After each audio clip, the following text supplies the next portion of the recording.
Bilemin кейде қазір бәрі түсініксіз көрінеді көзіңе, бірақ әкең саған не деуші еді?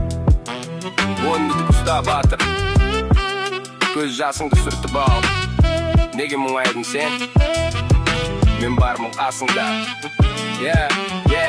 Хейлі білем анаңды да, әкеңді де сағындым. Мен жоқ кезде бергім келді, өзімде мүлдем болмағанды. Мұңайғаныңды көрем, тіпті күліп тұрсаң да, көздеріңнен байқаймын жас келеді. Жанарға қорықтың қасында емеспін, бірақ әкең дұғаңда. Жыламашы жасты сүрт, әкең мұнда қорықпа. Бұл күндерден өтеміз, біз бәрінде жеңеміз. Лейни ағаң жынды, бірақ сен үшін сүйеді. Білесің ғой өзіңде, бұл әлем айналып тұрғанда бізде бар тек өзіміз. Екі сұлу қызым менің қарап тұрсың таңғалып, білем бәрі түсініксіз әкең ылғи жолдарда. Ал анаң болса жаңалықтардан түспейді ешқашанда. Мен сендерді қорғауға тырысам, қашанда бір қанша тырыссам да, бәрі керісінше. Әкең көрген қиындықты балалық шағындағы көрсеткісі келмеді, бірақ сен де көріп қалдың. Анаң екеуміз мұндай болады деп ойламадық, арамыз қатты суыды, бұрынғыдай болмадық. Жасөспірім кездегідей қайта бірге бола алмаспыз, бірақ әрбір нәрсенің өз себебі бар шығар. Бәлкім біздің тағдырымыз осылай жазылған, бұл біздің қолымызда емес. Міне тағдыр деген осы, бірақ уайымдама, басыңды қой, ұйықтап қал. Бәлкім ертең оянармыз, бұл жай ғана түс болар. Уайымдама,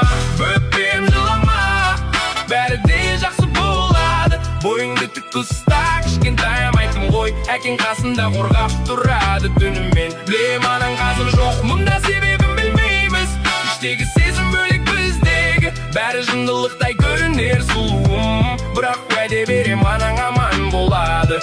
Қызық қой, есімде бір жылы әкеңде мүлдем ақша болмаған. Анаң сыйлықтарды орап шырша астына қойған, мен енді байыпты өйткені әкең күте алмаған. Ұмытпаймын сол түнді, таңға дейін жыладым. Әкең өзін бейшара сезінді, жұмысы бар болса да, бірақ мақсат тек үстелге тамақ тауып әкелу. Сол кездері біз тұрған әрбір үйде, көшеде ұрылар кіріп тонады, немесе атыс болды. Ал анаң болса саған деп ақша жинап ұқтыға, колледжге барсын кеп жинақ қорым бастады. $1000 жиналғанда біреу оны ұрлады. Білем бұл өте ауыр дейді анаңның жүрегін, елей сол кезден бастап бәрі де құлдырай бастады. Анаң мен әкең көп ұрысты, түсініспеді, сөйтіп анаң қайта көшті Чалмерстегі пәтерге. Ал әкең көшті 8-ші миля жағына. Міне сол кезде әкең кетті Калифорнияға, доктор-дремен танысып шақырды анаң мен сені, бірақ әкең жұмыс істеді, сендер кету керек еді. Сосын әкеңді көргін теледидар ішінен анаңа ұнамады. Сенде Лейниде тым жат едіңдер түсінуге, әкең гаң бас болды.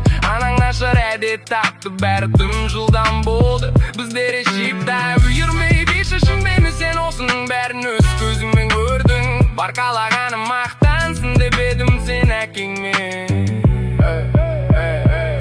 Қазір бұл үйде отырып бәрін іске алам, бала кезді суреттерге қарып таңғаламын. Қандай болып өскенсіңдер сендер қазір, апалы сіңлі, ау солай сияқты боял. Әкім болса осында, Лейни сағанда айтамын, әкең міне осында.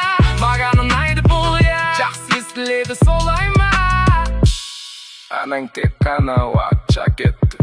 Уайымдама, өкпем жылама, бәрі де жақсы болады. Бойыңды тік ұста, кішкентайым айттым ғой, әкең қасында қорғап тұрады түнімен. Білем анаң қазір жоқ, мұнда себебін білмейміз.